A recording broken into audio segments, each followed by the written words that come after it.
Channel. আজ আমরা বিকেলে ভাবছি কি বানাবো, তার জন্য মা বললো যে আজ ঢোকলা বানাও, যেটা গুজরাটি স্পেশাল হয়, তো গুজরাটি খানা তো আমরা বানাবো। এখন আমরা সব কিছু নিয়ে নিয়েছি না মা? এখানে সব জিনিস আমরা রেডি করেছি। এখন আমরা কি কি করব, তারপরে আমরা কি কি দেব এটাই দেখাবো। আমি ঢোকলা বানানোর জন্য বেসনের প্যাকেট থেকে 1.5 কাপ বেসন নিয়ে নিয়েছি।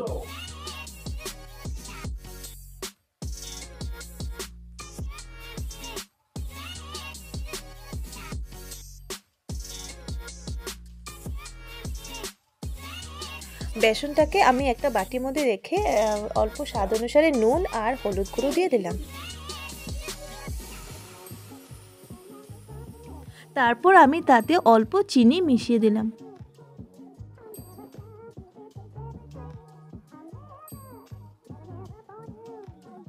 চিনি মেশানোর পর আমি তাতে অল্প বেকিং পাউডার দিয়ে দিলাম। বেকিং পাউডারটা অল্প দিলে ভালো হয়। বেকিং পাউডার দেওয়ার পর আমি তাকে ভালো করে মিক্স করে নিলাম। দেখো আমার বেবি এসে গেছে কাম করার জন্য। বাটিটাতে জল মিলিয়ে আমি তাকে ভালো করে পেস্ট করে নিলাম। পেস্টটা সুন্দর কেকের মতো হলে ভালো হয়।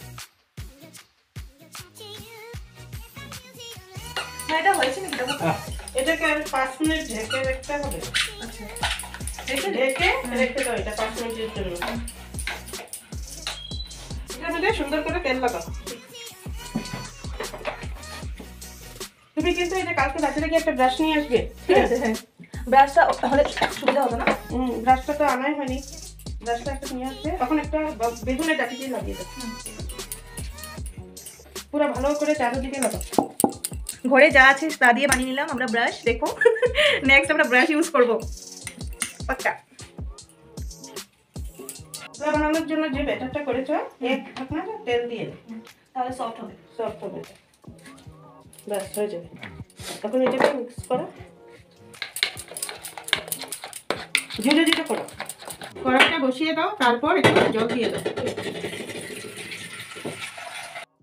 কড়াইটাতে আমি জল দিয়ে তাতে আয়রনের রিং একটা বসিয়ে নিলাম। মিক্সার বানিয়ে রেখেছিলাম সেটা এখানে নিয়ে নেব।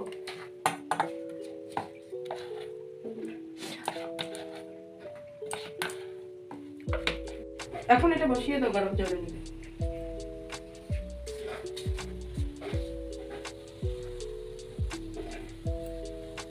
এটা আমি ঢাকনা দিয়ে ঢেকে রাখবো।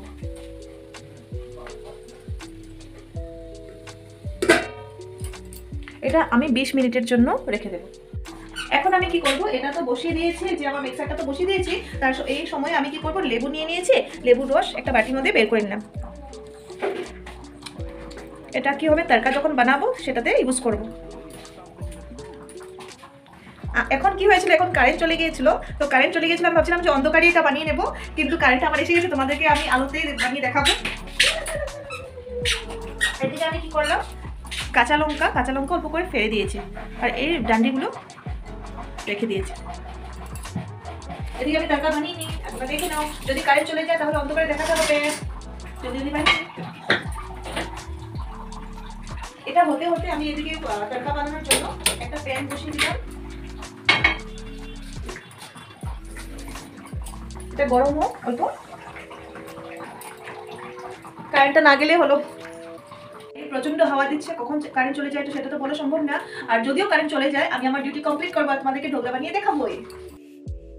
প্যানটা গরম হয়ে গেছে, তারপর আমি তাতে রিফাইন অয়েল দিয়ে তাতে অল্প সরষে ফোড়ন দিয়ে দেবো। সরষে ফোড়ন দিয়ে তরকাটা বানাতে হবে, তার জন্য তাতে সরষে ফোড়ন দিয়ে দেব। সরষে ফোড়ন দিয়ে দিয়েছি। এখন তাতে আমি কাঁচা লঙ্কা যে ফেলে রাখা ছিল সেগুলো তাতে দিয়ে দেব। এটা হয়ে যাচ্ছে, এটাকে ভালোভাবে আমি গরম হওয়া পর্যন্ত ওয়েট করব আর তাকে নাড়িয়ে নেব। নাড়াচাড়া করার পর আমি তাতে অল্প কারি পাতা যে ধুয়ে রেখেছিলাম সেই কারি পাতাগুলো তাতে দিয়ে দেব। তারপর আমি তাতে আগে যে বানানো লেবুর রস ছিল তাকে আমি তাতে দিয়ে নাড়িয়ে নিলাম। এখন দেখছি যে আমার ঢোকলাটা হয়ে গেছে নাকি, তো মোটামুটি লাগছে হয়ে গেছে। আমি চেক করে নিই। গ্যাসটা আমি অফ করে দিচ্ছি। ভিতরটা আমার হয়ে গেছে। ঢোকলাটা গরম হয়ে সুন্দরভাবে হয়ে গেছে। তারপর সেটাকে আমি একটা থালির মধ্যে বের করে নেব। বের করে নেওয়ার পর আমি অল্প ঠান্ডা হওয়ার পর তাকে বরফি সাইজে সুন্দর করে কেটে নেব। এখন এইগুলো দিয়ে দাও এটার উপরে। তরকা রেডি হ্যাঁ, তো তরকা আমি এখানে দিয়ে দিচ্ছি, অ্যাড করে দিচ্ছি সুন্দর করে।